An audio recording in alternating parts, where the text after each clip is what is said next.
radio, escuchen a Atilio Borón, lo que habla sobre estos temas, lo que se está dirimiendo en el mundo en este momento. Escuchemos a Atilio Borón. Buen día, la comunicación ahora con el querido Atilio Borón, a quien de paso le mandamos un saludo por su ya pasado cumpleaños, así que siempre es un gusto tenerlo en Página Abierta. Atilio, la pregunta es, punto uno, para que nos esclarezca sobre un tema que está en sordina, pero que parece tener connotaciones muy interesantes.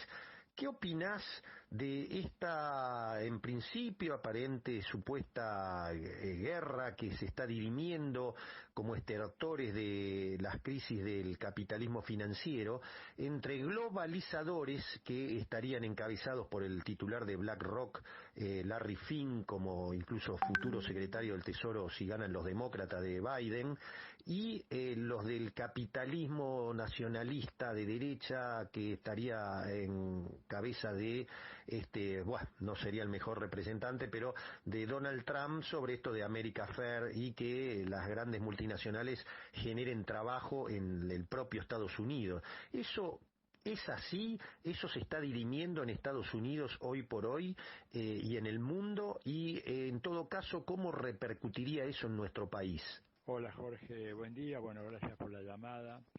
Sí, efectivamente hay una pugna dentro del capitalismo norteamericano, sin la menor duda, ¿verdad? Los personajes pueden cambiar, ¿verdad? En uno y otro caso. A veces se habla del neoliberalismo globalizante de Bill Clinton o de Barack Obama contra el nacionalismo proteccionista de Trump. Son dos expresiones que de alguna manera sintetizan estrategias distintas de parte del gobierno de Estados Unidos para enfrentar un problema que es muy muy serio, es bueno, cómo prosigue el fenómeno o el proceso de acumulación capitalista en un contexto internacional tan tremendamente amenazante como el que configura esta tormenta perfecta de la pandemia, por una parte, y por la otra, una crisis económica que amenaza ya ser capaz de superar lo peor de la Gran Depresión de los años 30. Y esto es un resultado que se venía produciendo, gestando ya desde cuando se produjo la famosa crisis de las hipotecas subprimes del 2008, en donde esa crisis no se resolvió. Simplemente lo que hubo fue un esfuerzo descomunal de los gobiernos para salir a auxiliar no a los deudores que quedaban en la calle producto de sus hipotecas, sino a los bancos, salvaguardar, ¿verdad?, la rentabilidad del sistema bancario, tanto el bancario legal como el otro que es semilegal, el sistema bancario en las sombras, el shadow banking system, como le dicen en Estados Unidos. Entonces yo creo que esa pugna está ahí y evidentemente Trump fue una tentativa desesperada para tratar de revertir algo que evidentemente no iba a poder revertir, porque el fenómeno de la globalización de las actividades económicas y de la creación de cadenas internacionales de producción de valor es algo que no se puede revertir, sobre todo una economía mundial en donde tenés diferenciales salariales y costos de mano de obra tan monumentales como los que existe hoy. Cuando vos tenés por una parte Chief Executive Officer, ¿no?, los famosos CEO de Estados Unidos que ganan salarios anuales del orden de los 15, 20 millones de dólares, 30 millones de dólares, a veces más, encima los bonos y todo lo demás, pero dejemos eso, ¿verdad? Con trabajadores en algunas partes, por ejemplo, de África o de Asia Meridional, que se mueven con un salario mensual, si le puedo llamar salario a eso, que no llega más allá de los $50, 40 euros, 50 euros, en el caso de Etiopía, por ejemplo, mismo en la India, en donde un ingeniero aeronáutico de altísimo nivel de capacitación, que puede ser uno de los que configuran el equipo que maneja toda la red mundial de Lufthansa, ¿verdad?, desde Bombay, ese ingeniero ahí está ganando no más de $2.000, $2.500, estaría ganando 30.000 euros en Alemania. Entonces, en un contexto como ese, pensar en un refugio nacionalista o en una vuelta de esos capitales y de esas empresas a Estados Unidos es completamente inviable, como lo ha demostrado ya el gobierno de Donald Trump. Entonces ahí sigue la pugna. Por supuesto que esa pugna, prácticamente la alternativa proteccionista dura, como la de Donald Trump, no tiene ninguna chance de progresar, porque el contexto mundial le es absolutamente desfavorable. ¿Cómo puede equilibrar esas desigualdades, asimetrías fenomenales en el costo de los recursos humanos, o mismo en el acceso a ciertos recursos naturales? De manera tal que yo lo que creo es que cualquiera que sea el sucesor de Trump, Biden o quien sea, ¿verdad?, va a retomar un poco el camino que había sido trazado por Clinton y por Obama, y inclusive antes el mismo George Bush, que es avanzar en la globalización neoliberal, pero resguardando, por supuesto, una dosis de proteccionismo a la cual jamás las grandes potencias han renunciado. Fíjate que últimamente la Angela Merkel prácticamente desestimó por completo el acuerdo Unión Europea-Mercosur, porque evidentemente hay ciertas cláusulas de carácter proteccionista que los países europeos y Estados Unidos no están dispuestos a abandonar. Entonces eso, claro, para nosotros el triunfo de los globalizadores de alguna manera abre un poco más de alternativas, sobre todo si se tiene en cuenta que está China jugando un papel muy importante en esto de abrir el comercio mundial. China hoy en día, paradojalmente, se ha convertido en una especie de campeona del libre comercio, aunque no lo es tanto ella, pero sí me parece que tiene un planteo mucho más refinado, mucho más matizado que el que tiene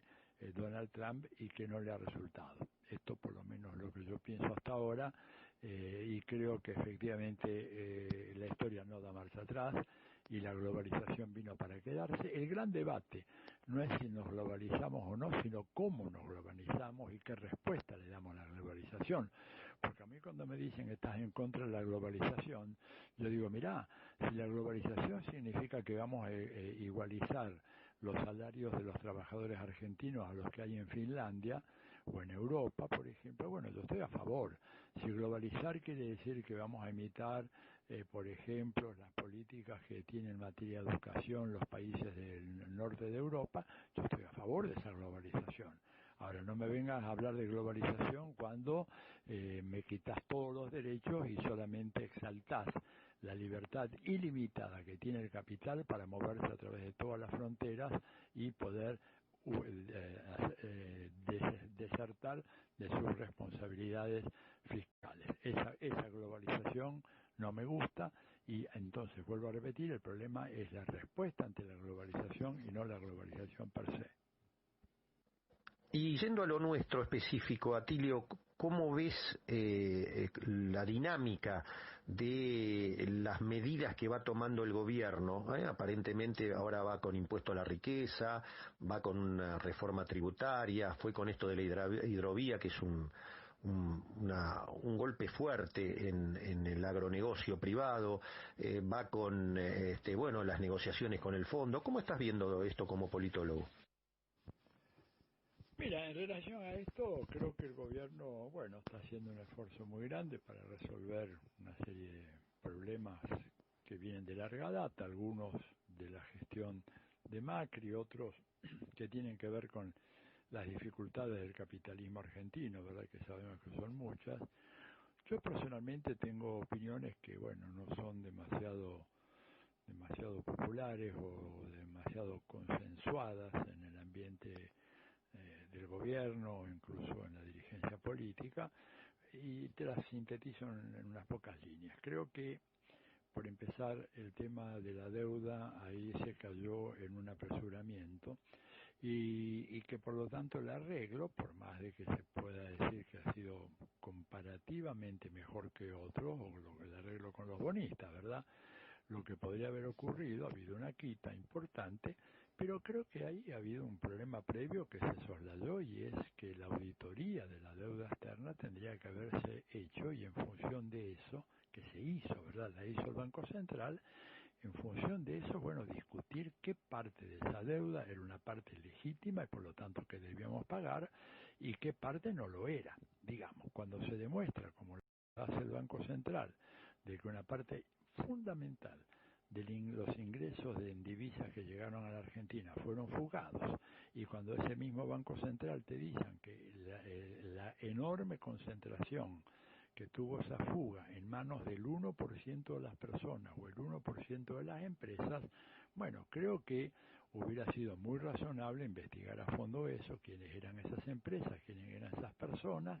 ver qué pasó con ese dinero, y en función de eso, si ese dinero no se invirtió en la Argentina y fue utilizado para ser desplazado o transferido a paraísos fiscales, bueno, prácticamente esa deuda configuraría lo que en la terminología de los Estados Unidos, en la jurisprudencia americana, sería una deuda ilegítima e inclusive odiosa, ¿verdad? Eso no se hizo. Esta es la primera consideración. La segunda, y es que me parece a mí que si bien se consiguió una reducción en la tasa, en el tipo de la tasa de interés, ¿verdad?, que es importante, pero cuando yo leo a los economistas europeos o norteamericanos que nos dicen que no saben cómo va a salir el sistema monetario internacional de esta crisis, y que de repente la única salida va a ser tasas de interés negativos y un jubileo universal de las deudas, lo dicen ellos, no es una locura mía que se me ocurre acá en este momento, ¿verdad?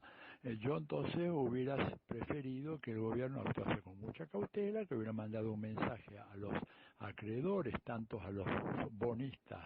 como a los acreedores institucionales como el Fondo Monetario Internacional, diciéndole, mire, no hay condiciones ahora para negociar esta deuda, el pago de esta deuda, porque nadie sabe cuáles van a ser los parámetros del sistema monetario y financiero internacional a la salida de la crisis. Y como ya tenemos la experiencia de que a la salida de la Segunda Guerra Mundial, al igual que la salida de la Primera Guerra Mundial, hubo profundas modificaciones en esos sistemas monetario y financiero,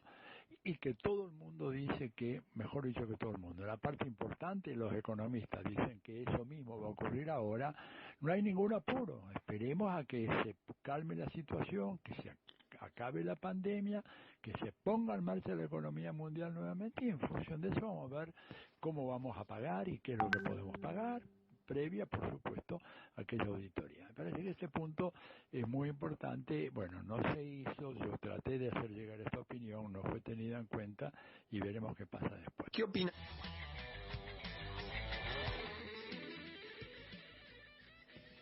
Bueno, ahí estaba, Atilio Borón, interesantísimo, Oscar, ¿no? Todo lo que tiene que ver, mirá vos lo que significa hoy la elección de noviembre en Estados Unidos, donde Donald Trump se juega la reelección, que parece que no viene tan fácil, y Joe Biden, el representante demócrata, que va con los globalizadores, que de acuerdo a lo interesante que dijo Atilio Borón sobre esta disputa en el capitalismo mundial, a nosotros nos conviene un poquito más, porque si vuelve a ganar Donald Trump profundizaría el proteccionismo de Estados Unidos, profundizaría el bilateralismo, entonces eso podría traer aparejado, bueno, suba de los commodities, de la tasa, habría que ver qué pasa con la tasa de interés, el dólar más fuerte, en fin, todas esas cuestiones, y los globalizadores, obviamente esto no es una pelea entre Carmelita descalza, no quiere decir que nosotros nos vayamos a beneficiar totalmente con uno o con otro, ¿no? Imagínate Larry Fink de BlackRock por un lado y la Ford por el otro, qué sé yo, qué quiere que te diga, pero y al menos no nos van a molestar directamente. Claro, con los demócratas nos van a dejar un poco más tranquilos, van a ir al multilateralismo, China va, en fin, sería esa la ecuación. Así que ahí está el tema. Bueno, escúchame,